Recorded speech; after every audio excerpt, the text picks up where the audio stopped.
Good evening, everyone. Welcome to our Thursday's meeting. I'm seeing a new face here, so welcome. And as you guys know, every Spiritist meeting starts with a brief reading from a Spiritist book. No appreciations, because normally that doesn't go too well. And a prayer and the lecture of the night. So, the book, as you all know, is Happy Life, was dictated by the spirit of Joanna de Angelis, and it was channeled by Valdo Franco. Make it a habit to tell the truth.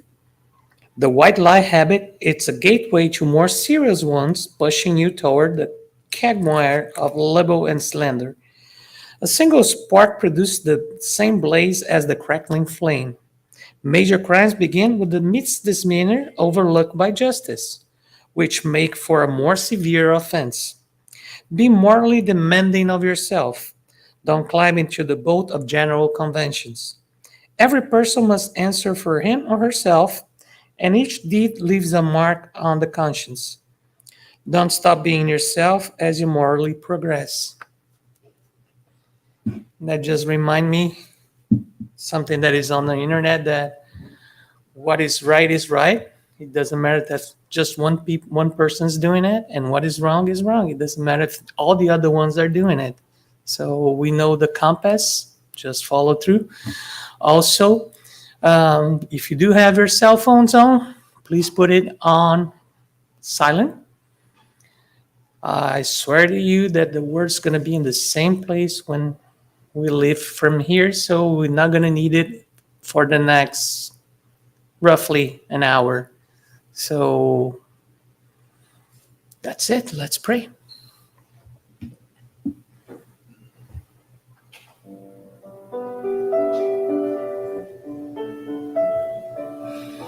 Dear Lord, spirits from the high above, mentors of the center, and our personal mentors, thanks for bringing us here safe and sound, and may the lecture of the night inspire not just our brains, but our hearts. May we go back home better than when we came, and make this meeting be a blessing of light, and may we get what we need by coming in here. In the name of the mentors of this center and the spirits from the high above, we ask permission to start our meeting, saying, so be it. With no further ado, I'll pass the baton to Mr. Valdo.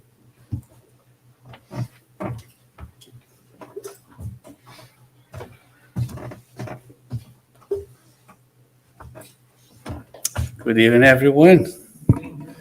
It's great to be here with you here again. We select this title, this topic for us to discuss because we need to revisit the basics. Sometimes we come to the Spiritist Center for a long time and read a book here, a book there, but the pillars of what Spiritism, how this came to be, and what it means, and what's the purpose of all of this. I think it's, that's the reflection of the night, okay? And because everything gets recorded here, if you have a friend that you're having a difficulty to explain about Spiritism, I just go to that place and I feel good, it's good, vibration and peace, and you need more than that. We need more words, we need more explaining, we need a lot of rationale. So our YouTube channel, it's just look for Peace and Knowledge. Every lecture, Portuguese, English, gets recorded. It's there. So perhaps we can use this as a tool to explain, to send a link, and perhaps it will help you explain what Spiritism is about. I think Livia's title was like Spiritism. Say what was it? Right behind you. Yep. Spirituality, logic, and science meet perfectly in Spiritism. So I like this picture because it's so simple, and simple is good. Simple is so good. It's like there is like four basic pillars. There's more, and we're going to talk about explaining Spiritism. But you see, right in the center there, that's the most important pillar, which is God. God is in the center of Spiritism. And then you have right next to it, you have another one. That's our soul. We are eternal beings. That's our soul. So that's like a second pillar. And that is also, there are only three things that exist: God, creator, spirit, us, which is our continuation of that power, that intelligence, and matter.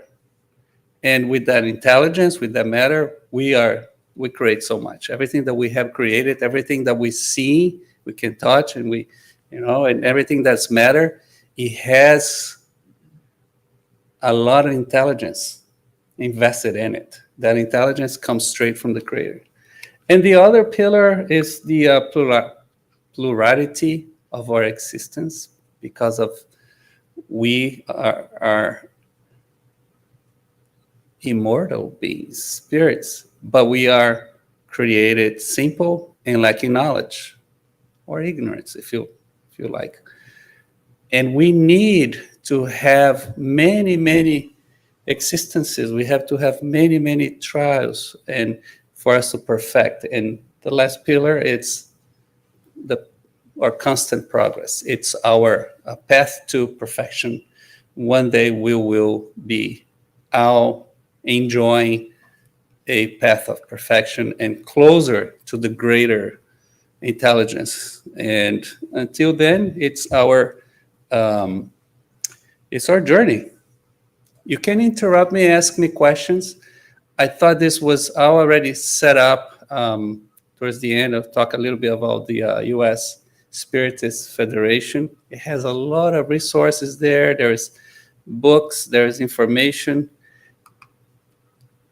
And there you go. Before we talk about Spiritism, it's important that we understand this, because maybe it's not your case, but there is a lot of taboo still about Spiritism, about spirits, because, people avoid the subject. It's still kind of, esoteric, exotic, weird, it's like there is a lot of misinterpretation, misconception, and prejudice even. And that sometimes keep us, put us in the shy light of the whole subject and the good essence there is. So one way to explain Spiritism, spirits, you can talk about science, physics. How about frequency? I got this. This is, I don't know how old is this boy. His name is Max. It's so amazing, and this is a proof of reincarnation. This kid with so much intelligence in such a young child, and you see these prodigies, and we see the evidence that we come back, and we accumulate everything that we need emotionally, morally, intellectually, and we come back and we do not lose it. We keep progressing. Let's see. I might have a little issue with the audio. Let's see if we can have Max talk to us a little bit. Just give us a second here, because we go back. I think we need to work with the sound there. Maybe our friend in the back can help me. Or sometimes it's in our computer here, right? There's a speaker with an X on it. Okay. On the bottom. The speaker is fine here. There you go. Okay. Speaker is good. Try to run it again. Okay. All right. Let's see if Max can hear. Wisdom for Max. The universe doesn't speak English. It speaks frequency. And this is the most honest language in the world. Think about it. If you say something in a language, you may doubt it inside of you, or you could even lie to yourself. Frequency doesn't lie. If your thoughts, mind, and desires are not aligned, you may not reach that frequency. Everything around you, including you, has a frequency. Even my cat has a frequency. Isn't that great? So much knowledge. Our thoughts has frequency. Frequency is it's the most pure language. You cannot lie. It is because it is in nature. It is innate on us. We are frequency's got matter, it's got energy in it, but it's a very sophisticated and very light matter that we don't even see, but there is frequency going on everywhere. This microphone here that we're talking about, it's frequency, and everything that you think about, everything that we are able to have in technology nowadays, it is because we learn how to capture energy in so many sources, in so different ways, and we, because of our intellect, our intelligence, we have created ways for us to take advantage of that. But we are made of frequency. We are that's our basic language. And in order for you to understand spiritism, it's important for us to have this concept, because we're not seeing them. It's we're it doesn't mean that they're not there, because we are spirits to start with. And because I don't see a spirit doesn't mean that I'm not having any communication with that spirit because I'm not talking to him. No, because we communicate with our thoughts, right? So if we are thinking whatever we're thinking, and our thoughts generate emotions generate energies, and that energy will connect through frequency, according to Max, and he's absolutely right. So I'm gonna go to about 20 different principles what Spiritism believe in, and we explore little by little each one of them. Is good to revisit. And before we do that, according to our codifier of the Spiritist doctrine, Allan Kardec, in his he explained Spiritism from the prologue of this what Spiritism. He wrote so many books, but there's 4 basic books, and he wrote some supplementary explanation what Spiritism is. One is called this what Spiritism, and there is another one called Spiritism in its simplest expression. And that is very tiny book we have here too, and he adds more words to it. But very simply put, Spiritism, it's a science. It's a science. It's not, Spiritism is a religion. No, before Spiritism, it's even a philosophy. Spiritism is a science. It's a science which deals with the nature, with the origin and the destiny of spirits, as well as their relationship with the corporeal world. We're doing the medians studies here, the course, the 3-4 years. I remember Livia was our instructor. I don't know if Rudy had that. If you remember, we go over this and we do a little theater, Spiritism. We study, it's a science and also philosophy that study the origin, the nature, the destiny, and the relationship between the spiritual world and the corporeal world. Okay, simply put. A plus, right? So let's explore that, because here, Allan Kardec, who was he has so many accolades. He was a very, very studious. He was a scientist. He was a philosopher. But most of his best quality was an educator. He was an educator. He studied in his young age with Pestalozzi, and he revolutionized education in France back on early 1800s, and Spiritism. He wrote he started with the doctrine, writing this Spirit's book, and that was really the start of everything. But he had a lot of. He was a member of the scientific society and many parts there. He founded the Parisian Society of Spiritist Studies, and in November 1st, 1868, and we have this from the Spiritist Review, which is a magazine. He lines up all of those principles, what we believe in, and then he does a closing. That's what we're going to go over one by one. So that's what we believe in. That's what Spiritism we believe in, and we teach, and we try to pass it on what we learn. One God who is all powerful, sovereign, just, and good. Okay? Very similar. We can say that we are Christians as well, because not just we believe there is one God and is all powerful, sovereign, just, and good.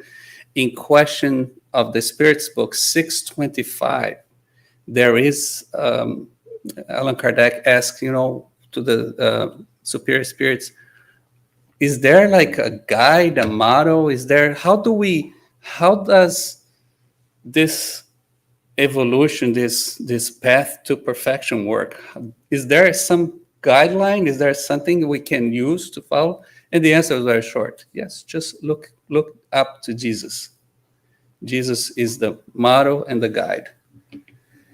The soul and its immortality, the pre-existence of the soul as the only justification for conditions of the present, the plurality of existences as a means of expiation, of reparation, and of moral and intellectual advancement. Let's take a pause here, because there's a lot to pack in here, right? So that's exactly what we're talking about, because when we're talking about when existence, let's say an average 80 years old, when if you're very healthy, let's say now that longevity has extended a little more, if you're very healthy, your genes are good, the universe lines up. Let's say my grandfather lived to 96, my wife's grandfather lived to be 100. That was pretty good. But that's nothing. It's nothing. That's nothing. For instance, Jenny's grandfather, he was a farmer. He was born a farmer, Irish descent, and in the middle of Missouri, farming. When he was 18, 19, that was the Second World War. He got recruited. He went to the war. He was a tank commander. He fought the war. He came back a hero. He went back farming. Guess what? He farmed until he was 100 years old. When he was 90, until he was 98, he was still waking up at 5 a.m. and doing his chores and passing on the baton to my brother-in-law to take over the farm. And life is good, but very simple. But he was happy. He was a widow for about 25 years. This is, I'm sure he learned a lot, and he's taken a lot what he learned here. And that's probably what he needed in this existence. But there's so much more for us to learn, to experience, to live. He probably traveled the world when he was in a war because of the situation, but he probably lived in a very simplistic life that he was happy the way things were, because that's his mission was probably be a family man, just be there, be like a strong pillar, foundation for the generations to come, and build something for the others to come and keep with it. But we have what's called expiation, and we also have reparation, because that deals with moral imperfection. Okay, expiation. The word comes from Latin, if I'm not mistaken, which expiare means purge. You take out, you clean out. It's like we are cleaning from we're getting rid of stuff that we did in the past. Let's say in a previous existence, I wasn't a very good person. Let's say that I was kind of a very violent and I committed crimes and I did a lot of bad stuff because I was so ignorant and I was probably so self-centered, and that's how my life was. I'm just giving an example. I don't know about that information. I hope not. But if it was, I think most of us we were, because since you go back to prehistory, it was always a survival, right? So we've been killing each other forever. We just recently stopped, sort of, right?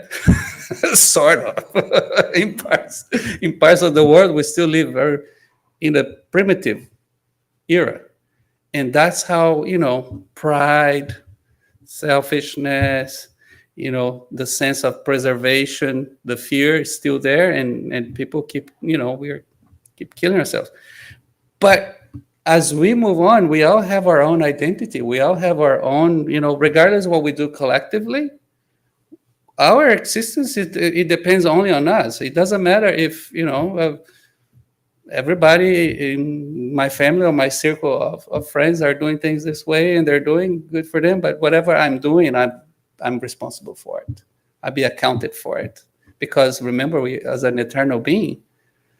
And there is a very romantic and poetic part in the Bible that says, there is a book of life that everything you do, it's recorded there, and on Judgment Day, everything is going to be recounted, and you're going to revisit all of that. And another part of the Bible says that that's actually in the gospel. That's actually Jesus in the Sermon of the Mount, that, don't worry about tomorrow. Don't worry about tomorrow. Don't worry about what you're going to wear, what you're going to do. Don't worry about anything. Even the hair on each hair on our head, it's counted. God knows us personally, individually. We have this relationship.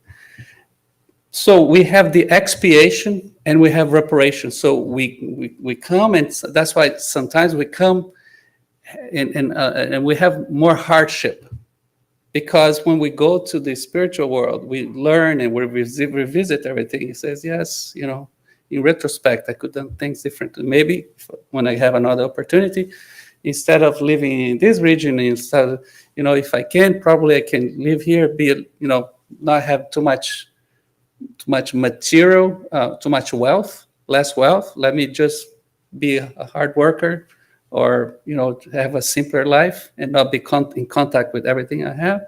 So much distraction. So I asked for that. That's my reincarnation plan.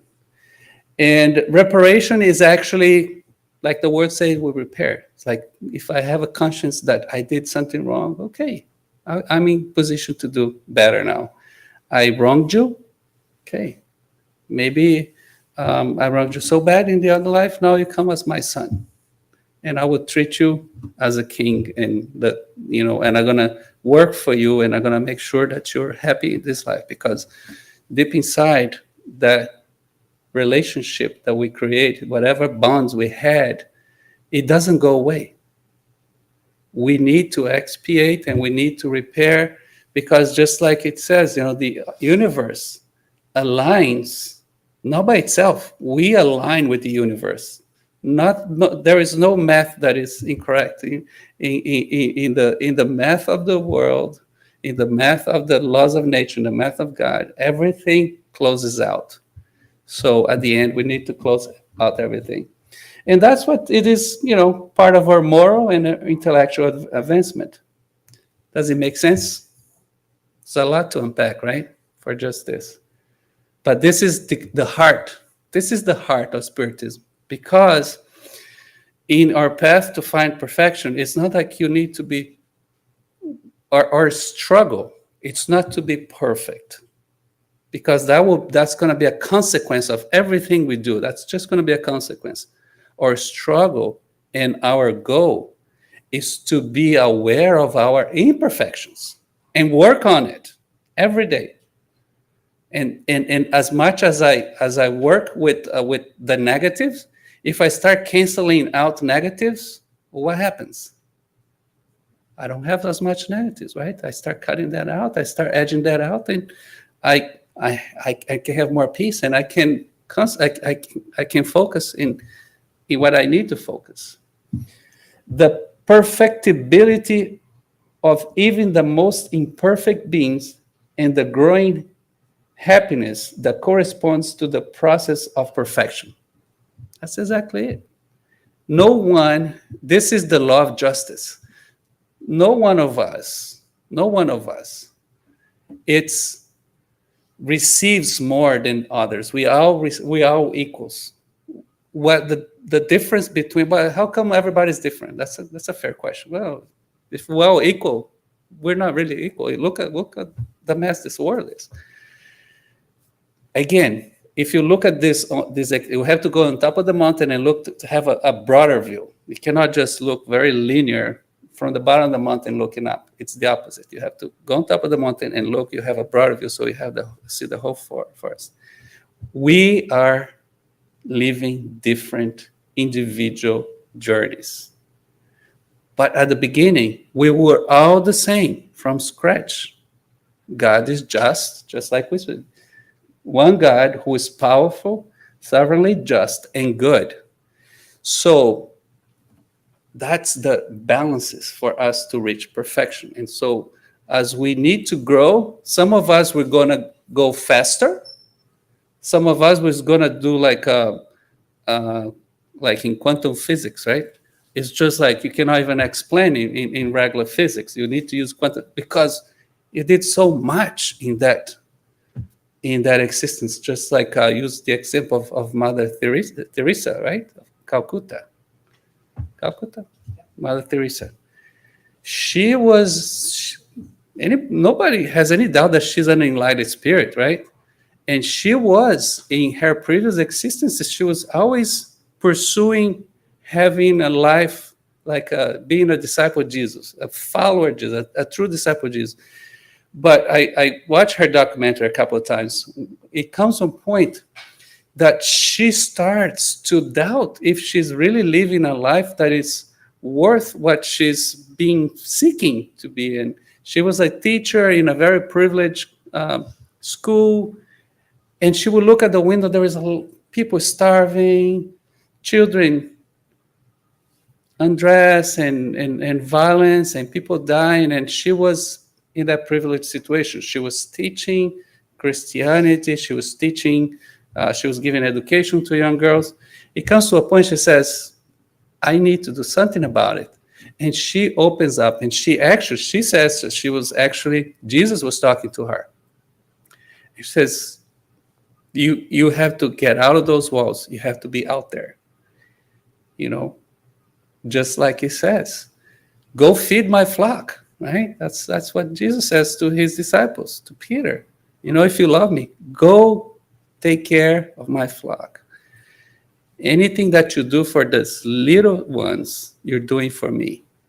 So that's what she did. In this last existence, her jump to this moral perfection, especially the moral perfection, because perhaps she had already reached the intellectual perfection and everything else. But here she just jumps and she gives such a huge example of humility, of peace, and charity at work. This is love at work. She was there and she was not concerned about her life and how, if she was going to have anything to eat the next day or so. She was doing what she was feeling she was being called to. Let's continue. There's more. The equal rewards for good and bad in agreement with the principle of to each one according to his work, which is pretty much the law of cause and effect, right? To each one according to his work. That is why if in one existence I am really, really centered just on myself, and I'm just, my work revolves around me, and when people need me, and I wasn't there so probably this is going to be, I'm going to reap the plants that I sow. So if I didn't give much, and now I need to receive, I'm probably going to have a hardship because it is equal. It's just like we're talking, the math matches out. So that is the when we're talking about reward, it's based on the law of justice. That's the justice that is just natural. The equality of justice for all, without exceptions, favors or privileges for any individual. Exactly what we're talking about. Nobody was born more privileged. How come, children and people so innocent, they die and they're victims of so much calamities, this violence, we're talking about these wars, how many children died and how many people that they were just caught in the middle, and is this fair? It's not fair, right? What kind of justice, what kind of God is this, right? If God is just, how can he allow that? This is the question that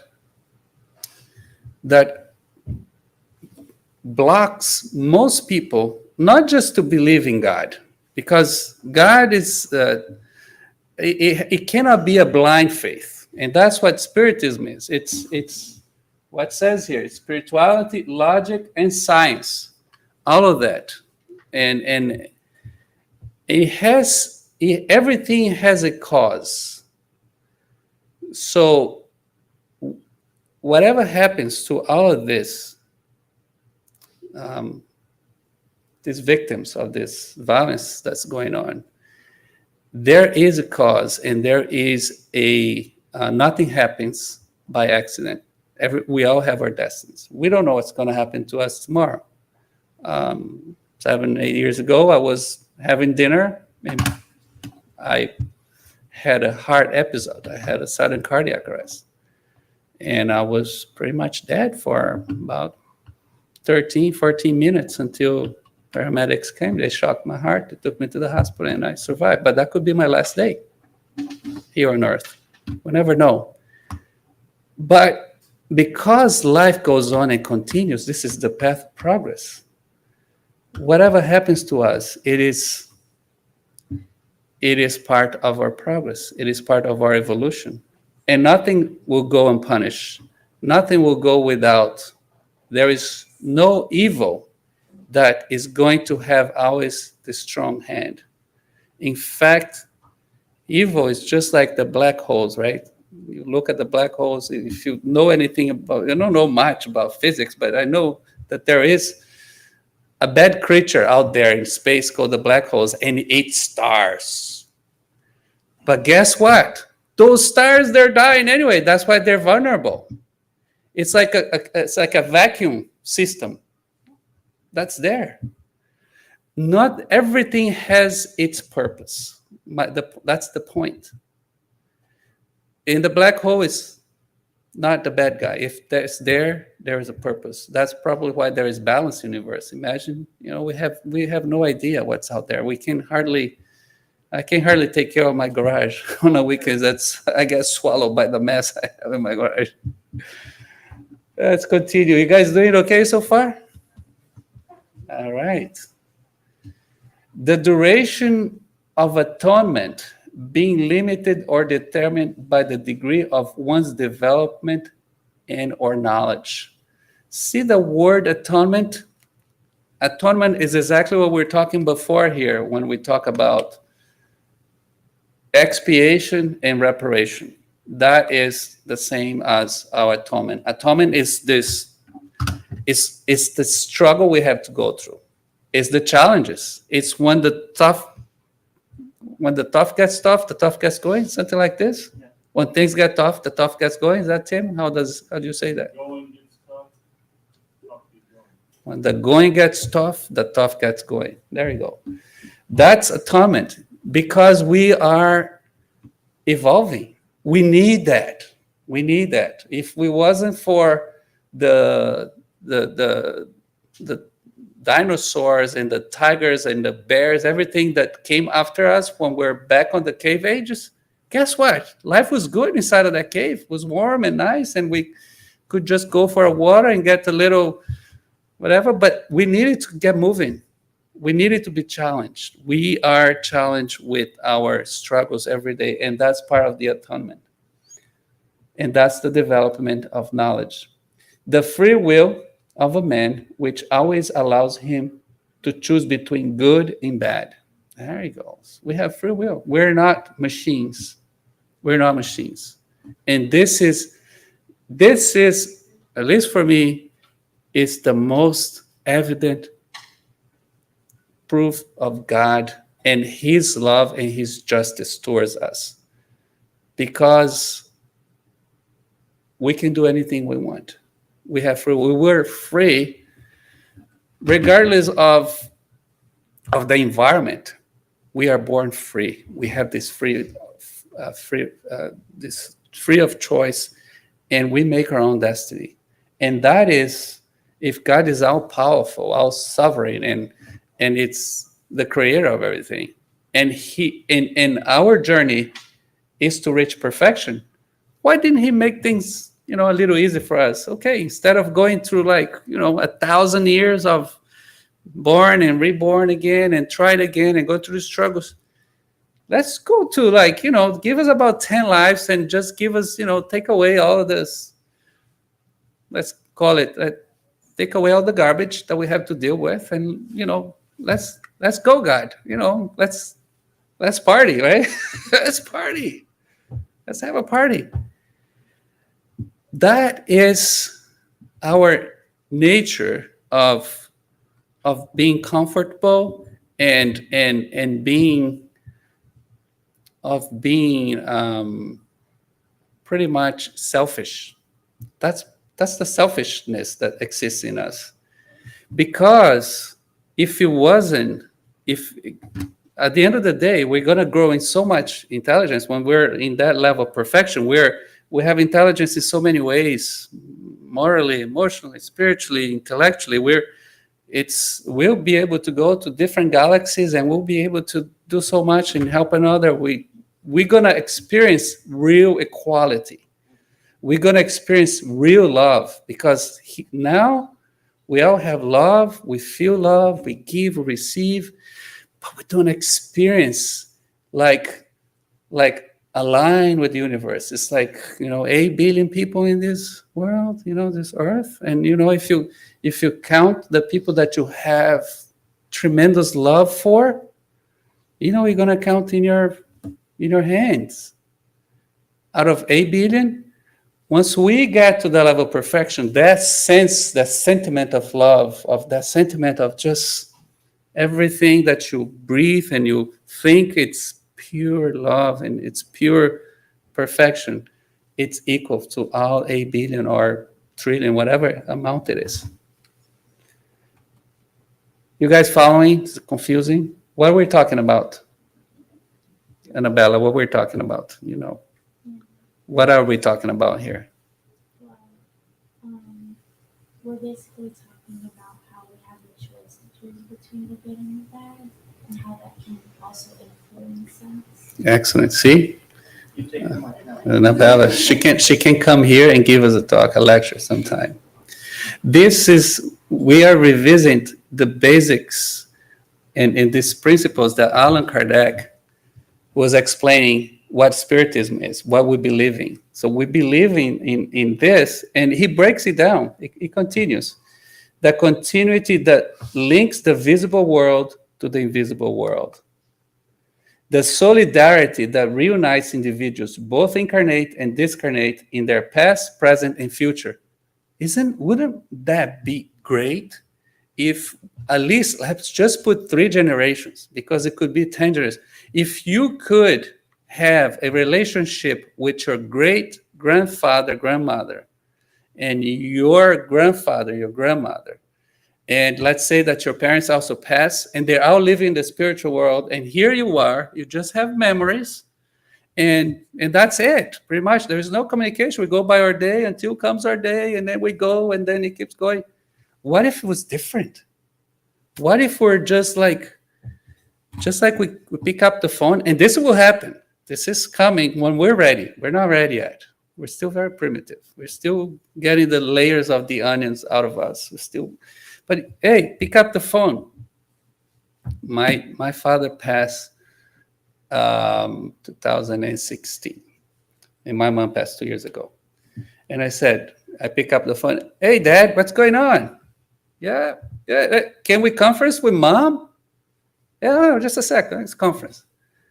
Hey, Mom, how come you're not with Dad? Oh, well, son, because I'm in this spiritual colony here on the other side. We have this situation going on there, and we're helping these people. Like, it's a place there called Russia, Ukraine. There, we're helping those people that are coming up from there. And your dad is doing something else, and have a great conversation, and then we talk, and then they might even come for dinner sometimes. Yeah. Wouldn't that be great? Once we have developed enough in us, and that we're talking about frequency. We'll go back to Max. You missed the little video, but Max, little boy, was talking about frequency. This is our frequency. This is our energy. They're there. This is right now, our telephone.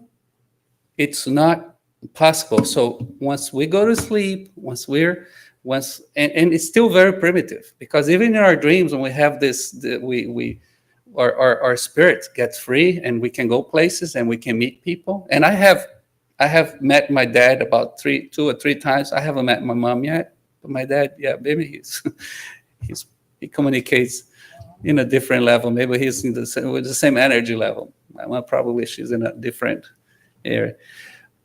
But we will get there.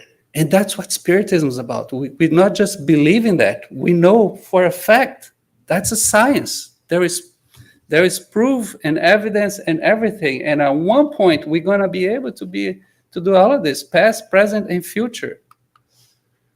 To consider the earthly life as a transitory and only one phase in the life of the eternal spirit.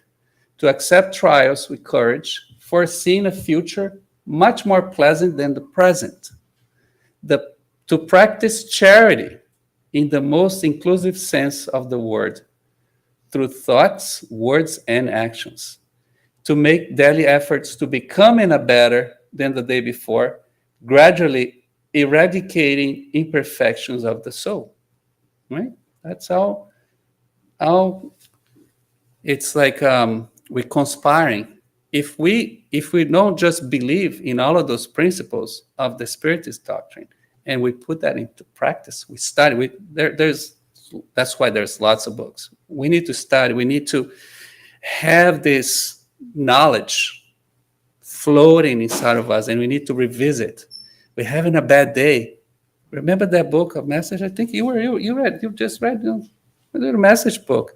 It's not just inspirational. Sometimes the little spiritual message will talk to the problem you're having right now. It will talk straight. If you're open to it, you have to be open. And especially if you're talking, at least, okay, we cannot, it's hard to speak with mom and dad right now, or grandpa, grandma.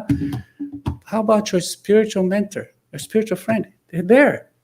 They are dedicated throughout our whole entire, since we're little babies, since before we're babies, they were helping us come to this world. Once we are leaving this world, guess what? They're there with us again, just like, a chaperone, a friend, a mentor, like a parent, a life dedicated to make sure that you are not alone. To make sure that when you feel like God doesn't care for me, Jesus don't care, they know none of this, I feel so alone. So they're there. They're there. It doesn't matter if it's a girl, it's a guy, it doesn't matter. It's a spiritual friend, and they're there to pick you up and help you out. To make daily efforts towards becoming better. That's what our I think would say our mantra, right? It's not to be perfect, to be pure. It's to understand the kind of struggles, understand, make those questions, what am I doing here? Why is this happening to me? Why? Take on the responsibility, understand our imperfections and work on them, and try to do better one day at a time, baby steps. We're almost there, guys. To submit our beliefs to the control of free examination and reason, and to accept nothing on blind faith. That's the scientific part and the philosophical part of the doctrine. To respect all sincere beliefs of others, no matter how irrational they may seem, and to avoid violating anyone's conscience. To see in the discoveries of science the revelation of the natural laws, which are God's laws. So even for the most materialistic and atheist person, through nature and through science, we always gonna find God's law, even if you don't care to know God, to believe it's there. This is the creed. This is Kardec, Allan Kardec, now in closing of he's explaining, that's his speech to the Parisian Society of Spiritual Studies, 1868. 1868. Were you there? So he's closing, okay? That's his closing argument. This is what Spiritism is. This is what we believe. This is the creed or the belief of Spiritism, a philosophical, scientific, ethical, moral doctrine that can be conciliated with all forms of adoration toward God. It is the bond that must unite all Spiritists in an elevated communion of thought with the hope of joining all humankind under the flag of universal fraternity. So this is the main goal. And we're gonna get there. If you're a Catholic, you don't need to stop being Catholic to be Spiritist. You can be a Buddhist, or you can have no religion whatsoever.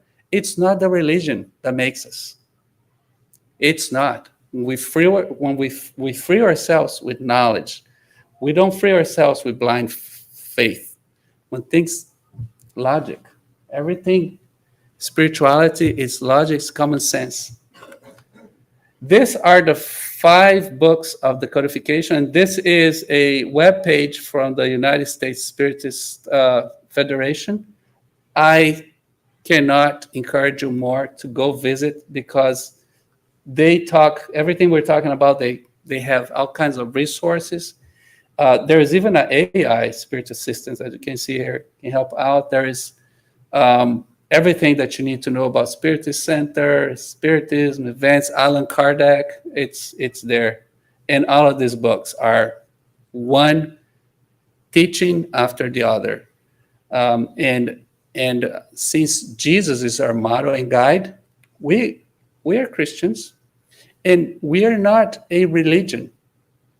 But if you put all of this together, that we have God in the center, Jesus, and we believe in the moral perfection and in the immortality of the soul, not in the same sense of traditional religion, but we are a spiritual movement. We are a religion in that sense, without any dogmas, without anyone in charge. That's why we're not a church, we're a Spiritist center. Because for us, what's important is knowledge and to practice the gospel, not just know the gospel. Put that into practice. That's what charity is. And this, for us to close, this is just a tease for you guys to do your own study on the Spirit's book. This is the first book of the codification. And for me, this is one of the most important questions. There's so many questions. What is God? That's question number 1 in the Spirit's book. Kardec doesn't ask, who is God? What is God? And the answer is like, God, it's the primary cause of everything. It's the superior intelligence that there is.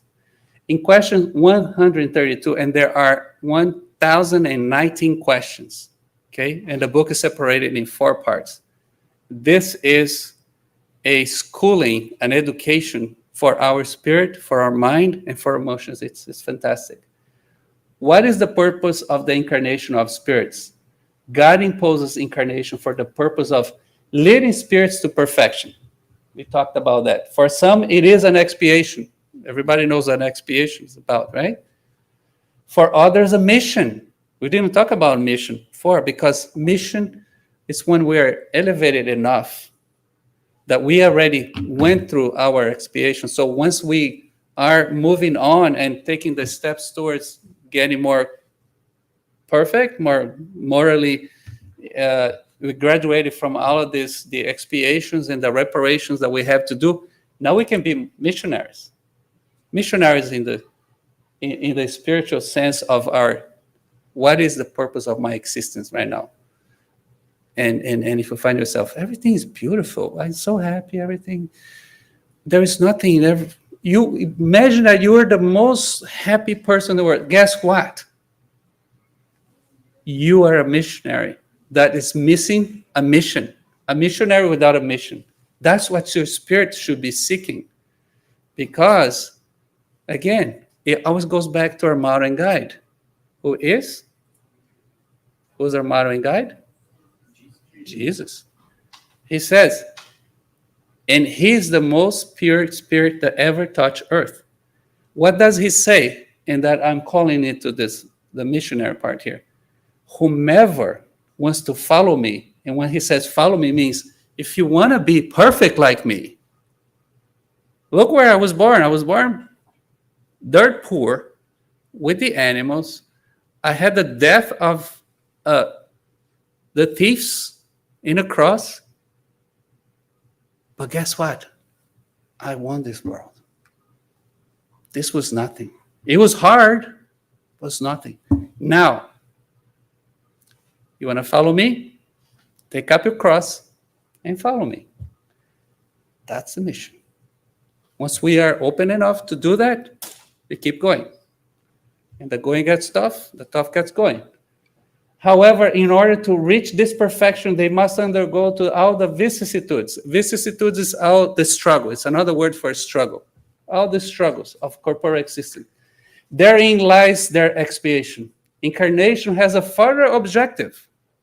See, there's three parts to it, which is to place spirits in situations where they can do their share in the work of creation, just like Grandpa J.R.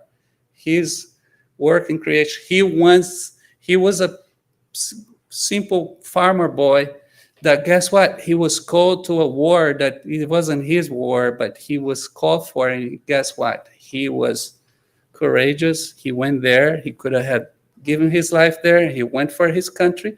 He fought it. He fought the Nazis. He came back, and he went back to farming. That was his work of creation. And he left the farm, and the farm is, well, 170 years old farm, and he keeps going. And that was his part. But we have other. We are God's in the making. God, the creator, gave us the power to be creators ourselves. And that's the part of creation. One on each world, they clothe themselves with an instrument that is in harmony with the essential matter of their world, so that they may use the instrument to carry out the orders of God. Right now, the instrument we wear is this body, this nice body we have here. But if we are in Jupiter, we might not have this same body, the same presence that we have. Guess what? Because we don't need it. It's a different world. That's why we were looking for life in the planets out there, because we're looking for life like material life like ours. We're not going to find, we're so primitive, we're not going to find any life out there. The life out there already found us. They're here, they're everywhere. But the other way around is going to be hard. We're not going to find, because unless we go to more primitive worlds, and then we're going to find it, because it's going to be worse or equal to us. So hopefully it's not Mars. In this way, they contribute to the general work in progress at the same time. My friends, it's just a quick lecture. It's revisiting the basics. If we ask the question, what is the purpose of incarnation of spirits? If I ask each one of you, can we do all of this in just one lifetime? Does it make sense for us just to have one goal and try to accomplish all of that? So the question is, why do we reincarnate? Not you. Cannot. You have offer any assistance? Why do we reincarnate? So we are able to Beautiful. Anybody offer? That's a good angle. The lessons we have to learn, because we cannot do everything. We don't learn everything once, right? Anybody any offer any different thought? To purify ourselves so we get closer and closer to God. There you go. To purify ourselves so we get closer and closer to God. Yes. Can we do this in those, let's say we live 100 years like Grandpa JR? God bless him. Great man. But, he probably had 3 or 4 main events in his life. We are able to do a lot.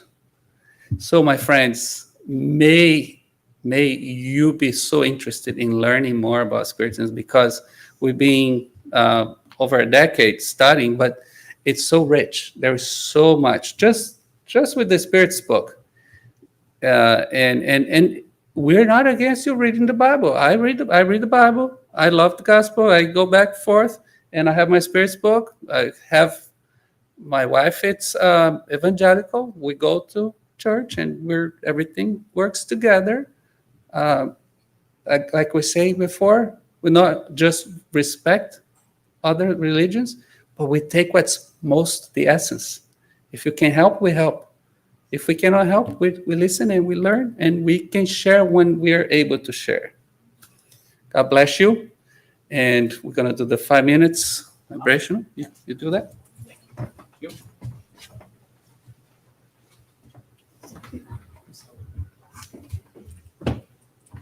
So thank you, Valdo. In a simpler way,